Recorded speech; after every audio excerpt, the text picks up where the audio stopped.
हल्दी की डिब्बी में रख दो यह चीज, माँ सरस्वती की कृपा से भाग्य करवट ले लेगा।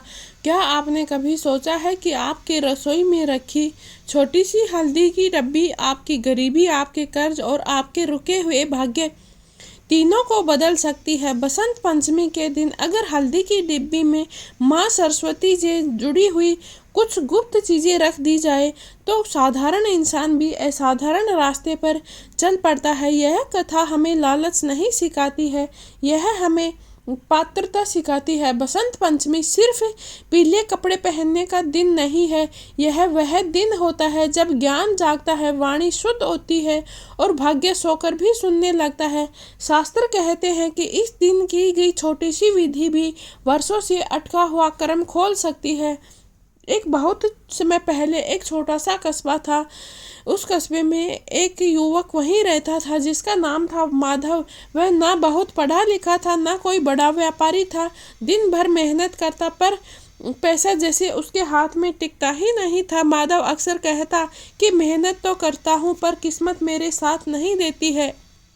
एक बार बसंत पंचमी आ रही थी तो गांव के बुजुर्ग पंडित ने कहा, बेटा इस दिन माँ सरस्वती घर पर आती है। हर घर में वह आती है पर वह वहीं रुकती है जहाँ पर शुद्धता और श्रद्धा हो।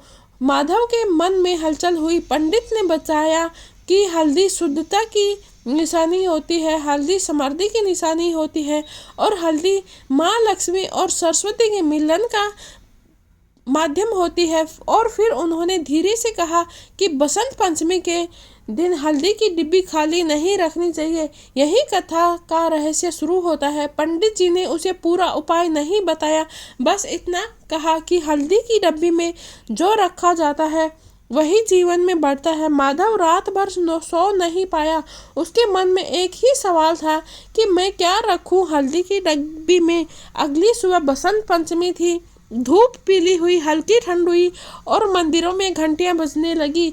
माधव ने हल्दी की डब्बी अपने सामने रखी पर उसे पता नहीं था कि उसमें कौन सी चीज रखनी है, क्यों रखनी है और इसके बाद उसके जीवन में कैसे बदलाव आएंगे। माधव सुबह जल्दी उठ गया था। आसमान हल्का पीला, हवा में नई शुरुआत की खुशबू थी। उसने नहा धोकर साफ कपड़े पहने और हल्दी की डिब्बी को अपने सामने रखा। मन में एक ही सवाल था कि पहली चीज क्या होनी चाहिए। बुजुर्ग का अधूरा वाक्य उसी समय पंडित जी की बात याद करके कहने लगा, बेटा हल्दी की डब्बी में वही रखना जो तेरे जीवन की दिशा तय करे। माधव समझ नहीं पाया कि पैसा रखे, सिक्का रखे या सोना रखे, पर कुछ भी उठाते ही उसका मन भारी हो जाता। माँ सरस्वती ने संकेत दिया। माधव मंदिर पहुंचा तो माँ सरस्वती की मूर्ति के सामने पीले फूल चढ़े थे। तभी उसकी नज़र एक छोटे से बच्चे पर पड़ी जो स्लेट पर अक्षर लिख रहा था। माधव ठिठक गया। पहली चमत्कारी चीज पीले कागज पर शुभ अक्षर लिखकर माधव समझ गया धन से पहले दिशा आती है। वह घर लौटा और छोटा सा पीला कागज लिया। उस पर हल्दी से लिखा श्री लिखा और कुछ लोग ओम लिखते हैं। यह वह भाव रहता है।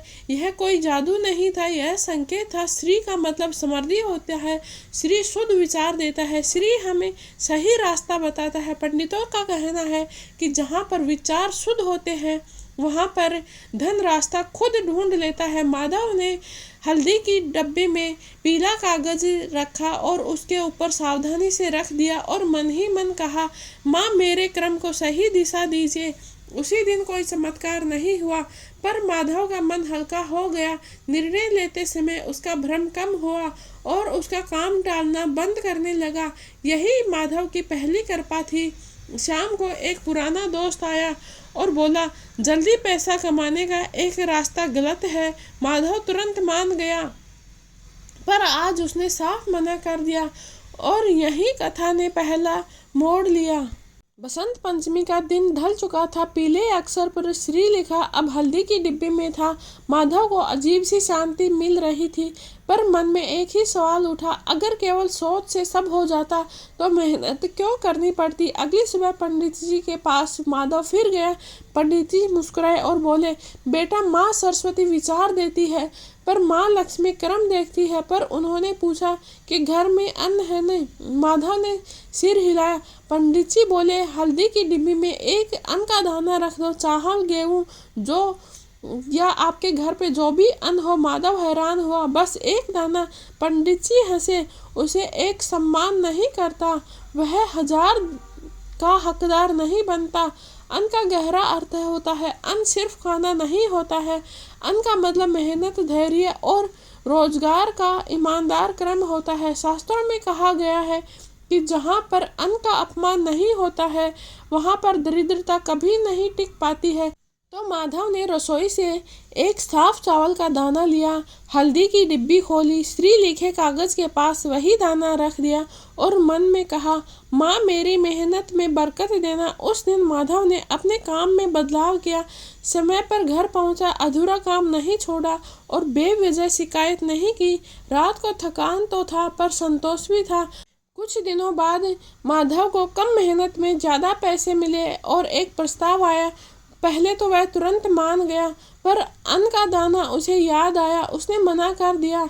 अचानक से कोई धन नहीं आया पर उसकी मेहनत पहचानी जाने लगी, लोग उस पर भरोसा करने लगे और काम स्थिर होने लगा।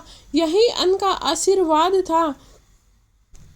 अब माधव के पास हल्दी की डिब्बी में रखी 2 चीजें थी। पहली का पीले कपड़े पर लिखा श्री, दूसरा अन्न का दाना। माधव के जीवन में स्थिरता आने लगी थी, पर धन उसके पास अब भी सीमित ही था। उसके मन में एक सवाल उठा, क्या सच में धन बढ़ाने का कोई नियम होता है।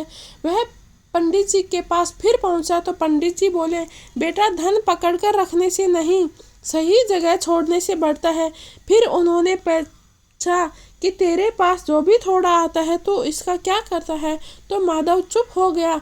तो पंडित जी ने कहा, एक छोटा सा पीला धातु का सिक्का उसके हाथ में रखा और बोले, यह धन का प्रतीक है, इसे हल्दी की डिब्बी में रख देना और याद रखना, यह तुझे रोकना नहीं, चलना सिखाएगा।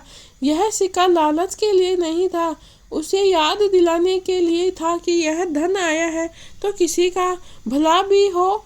धन रुके तो आत्मा भी भारी हो जाती है और जो बांटता है वही पाता है। शास्त्र कहते हैं कि दान धन का अंत नहीं, उसकी दिशा है।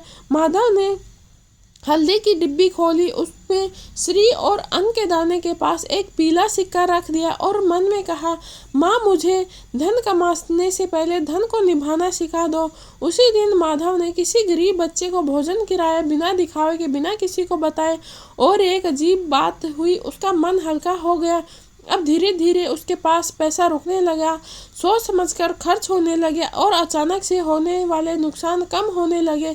यह सिक्के का चमत्कार नहीं था, नियत का परिणाम था। पंडित जी ने अंत में कहा, अगर कभी इस सिक्के को दिखावे का साधन बनाया तो समझ लेना बरकत उसी दिन रुक जाएगी। माधव ने मन ही मन संकल्प ले लिया था।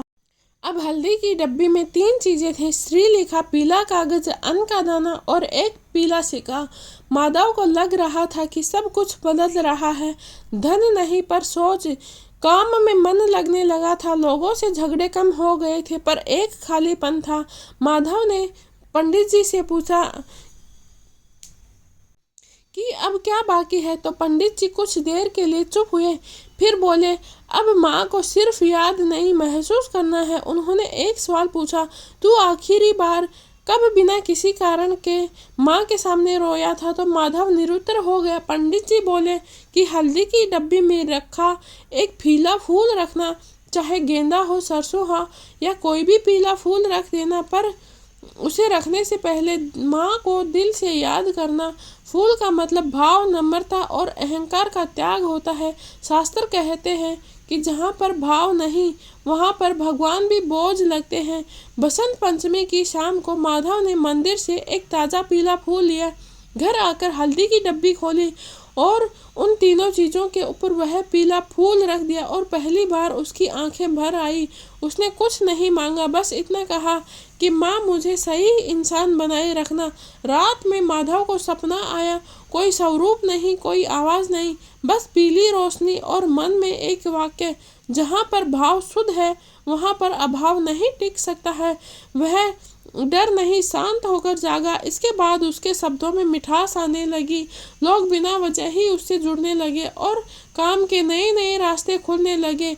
यह धन अचानक नहीं था, पर उसकी दिशा सही थी। पंडित जी ने कहा, फूल रोज नहीं बदला जाता, जब तक भाव है फूल ताजा रहेगा। अगर सब दिखावे में बदल दिया गया तो समझ लेना माँ चुपचाप हट जाएंगी। अब माधव के पास हल्दी की डब्बी में श्रीलेखा, पीला कागज, अन्न का दाना, पीला सिक्का और पीला फूल सब कुछ था। पर माधव को लग रहा था कि जैसे जैसे दरवाजे खुलने से पहले आखिरी कुंडी अभी भी लगी हुई है। उसका मन बेचैन था पर डर नहीं था।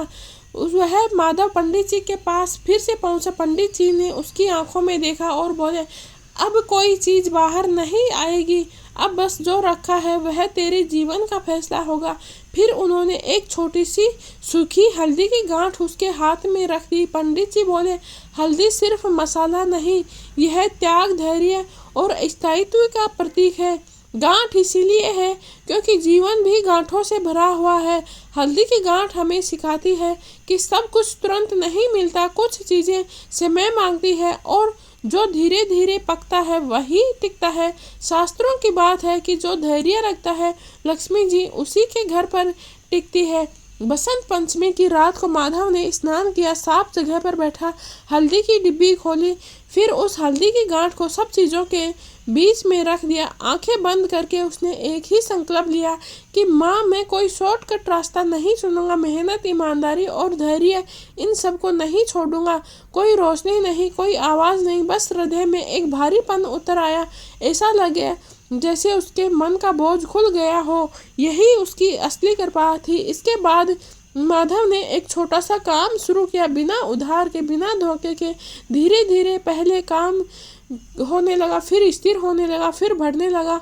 लोग उस पर भरोसा करने लगे। माधव अचानक से अमीर नहीं हुआ, पर उसका कर्ज खत्म हुआ, उसकी आय स्थिर हो गई, माधव का मान सम्मान बढ़ने लगा और धीरे धीरे माधव का भविष्य सुरक्षित हो गया। पंडित जी ने कहा, जो अपने जीवन को संभाल लेता है वही सच्चा करोड़पति होता है। अगर इन चीज़ों को दिखावे, लालच या डर से किया जाता है तो समझ लेना कि हल्दी सिर्फ एक मसाला बनकर रह जाती है। बसंत पंचमी बीत चुकी थी, पीले फूल मुरझा चुके थे, मंदिरों में भीड़ कम हो गई थी और लोग अपनी अपनी जिंदगी में धीरे धीरे लौट चुके थे। पर माधव अब वह ही नहीं था। हल्दी की डिब्बी अब भी रसोई में थी, उसमें श्रीलेखा, पीला कागज, अन्न का दाना, पीला सिक्का, पीला फूल, हल्दी की गांठ सब वैसे ही थी। पर माधव जान चुका था कि असली परिवर्तन डिब्बी में नहीं, मेरे भीतर हुआ है। एक दिन काम करते करते माधव के मन में एक भाव स्पष्ट आया कि ज्ञान का अर्थ किताब नहीं, सही निर्णय होता है, और धन का अर्थ दिखावा नहीं, स्थिरता होती है। यह कोई आवाज़ नहीं थी, पर संदेश बिल्कुल साफ था। समय बीतने लगा, धीरे धीरे उसका काम बढ़ा, माधव की आय नियमित हुई, सम्मान मिलने लगा और सबसे बड़ी बात, माधव का डर खत्म हो गया।